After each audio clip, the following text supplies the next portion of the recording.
I wear my emotions on my sleeve. But I laugh as hard now as I used to cry. Yes. I'm determined to be well. And the only way that I know, it may not be for you all, but for me, it's through Christ. For me, it's through God.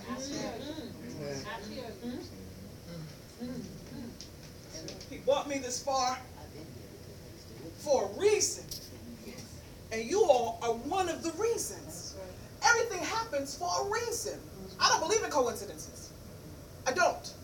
Because I believe that everything is supposed to happen the way God, even the bad stuff. I'm just going to keep it real.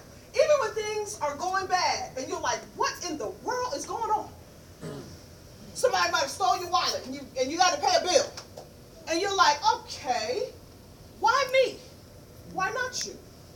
Because just like I'm standing here able to tell you all about my recovery and my walk and how I got to here, to this place right here in my life, I want you to be able to do the same thing one day, if you're not already doing it. And you can. You can. You can. This last piece is called I Cried. Lord, help me not to cry.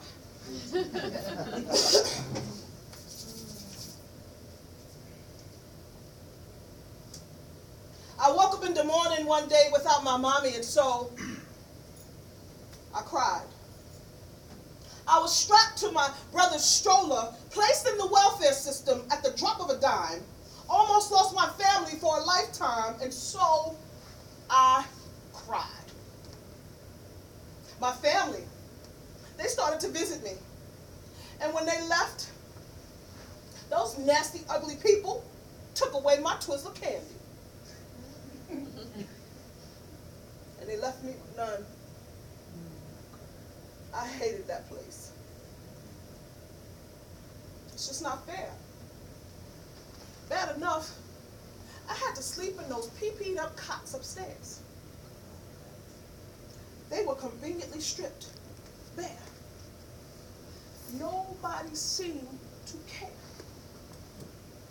Yeah, I would just cry and cry and cry. I had nightmares and indescribable fears. I'd wake up to the sounds of my own muffled tears. And day after day, my young life was so full of torment and shame. And no one seemed to care, just the same. So I cried, and I cried, and I cried. Finally, oh my God, I can see my Nana and my fly girl aunties. Oh my God, here I see my grandfather, my first love. We called him Popeye. Although, come to think of it, he was the same man years later that actually disowned my mama for prostituting her body to his friends for dope money to get high. Yeah, him too made me cry.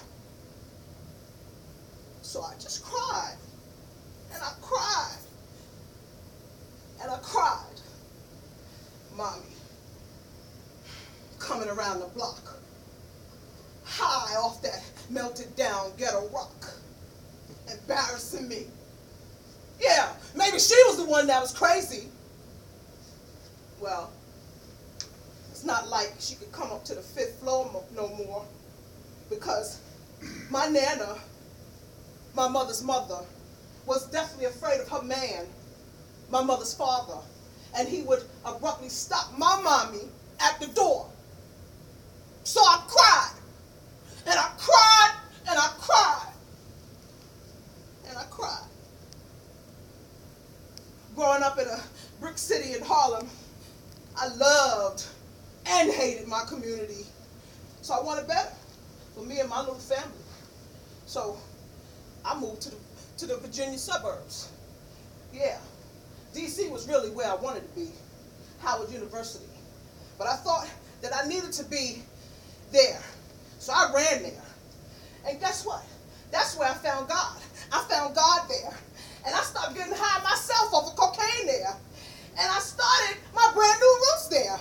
Began to have babies. Oh yeah, oh yeah. And then I came back from my mommy and I took her there. And she found God there. And my mommy got saved and filled with the Holy Ghost. And my mommy was just so brave. And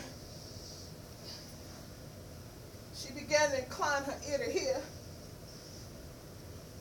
But then the Big Apple somehow had its hooks in me. And I had to go back there. So we made it back. But my mommy, she didn't. Y'all wanna know why? My mommy died of AIDS, y'all. And that's when I really began to cry. Sometimes I feel like a motherless child. Sometimes I feel like a motherless child. Sometimes I feel like a motherless child. So far away from home. But y'all know what? Y'all want to know what? Knowing that my mommy is free, I can now smile real wide.